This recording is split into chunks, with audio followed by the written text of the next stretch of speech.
Tay, uli na. Agoy, naunsa naman ka bo. Manang nung gitapas mo nang wala ka pa nang pananghid bo. Ha?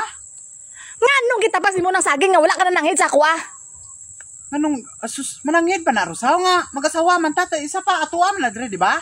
Mao gani dapat na nanghid ka sa akon bu nga bago ni mo na tapson bu kay unsaon na nimo aw? Kabalo kang may kaldiro o tano ko ni sus kabalo na gina siya pero amo ba ni paborito mo? Ang akon bu ba nga dili dapat ka magpatapas-tapas nga wala ko kabalo kay baligya ta na bay. Rosme, hindi kayo magbinuang Rosme ha, pag formal gid Rosme. Kaya kakauno na kayo kong saging, kakauno na pug ka, kabalo ko. Tapos, nga na yung baligyan ni mo.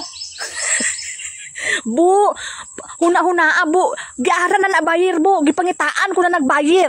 Pasti na ni si Rosme, ang tanawa ko niyo. Ibaligya pa ni mo ni, nayabag mo ni bayanan ni. Tapos nag-ingon pa ikaw dito bu ha, nga 5 kasipi na ang ako ni baligya. Ah, binilang, gigali ni Rosme ba, 5 kapi. Si Pero, ayaw na lang ko na ibaligya. So, kaya pertin lang ning gamaya. Unsa naman taong ka, uy. Kaunon tan lang ni, gutom na kayo.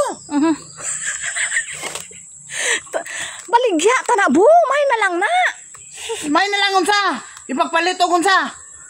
Palit og saging barbecue. Teka hilaw man na. Ros, hindi magbinuang Ros. Kayo, tanawa niyo, saging niyo. May lang niyo, fresh na fresh niyo. Gikan sa punuan dira o. Mao gani bu, kay baligya ko gani na dapat na nanghid ka sa akon bu, na nanghid ka. Taon mong kwartaw.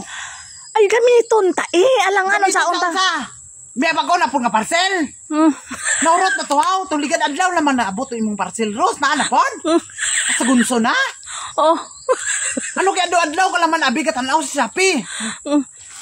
Ayaw na ko sige ko na ng Shopee. Ano silin ko dito karon bay? Sa tong ano ko nga may bayar na na. Ano silin ko bay karon bay? Ros, di ka maulaw ani Ros. O tanaw unsa ni mo ni pagbaligya dito, bayar sino bayar mo haw? Ay maara gani dito o baligyaan ko kay silin ko na ako saging diri tapos gitapas mo gali wala ko kabalo. Tapos unta naman kay igo, kaunon tan lang ni Ros. Ay na sigud sige pagkaulaw-ulaw man kan kuan Ros. Ay unsa naman taon ka oy? Maulaw ka nang kuan ka. Ano ka muna kay ba mo lang abi mo ginasapar mo. Oo, ba ko lang akong ginasapar ang imo kwarta imo ginasapar. Kwarta, kinahanglan gid ang imo makakwarta ka, nga makakuan ka, kagunit kag kwarta. Kay basi kung basi kuan bigla magdating ng parcel mo ba? Ay pang bayad din ka ba? Ano sa? Ano sa man si Rosmini? Ay si kuan Rosoy ka. Ano imo pa man kuan nun? Ayot da. Kay may lang isa kasipi bilini kay para na alam ko ibaligay isa kasipi karon. Sa man si Rosmini?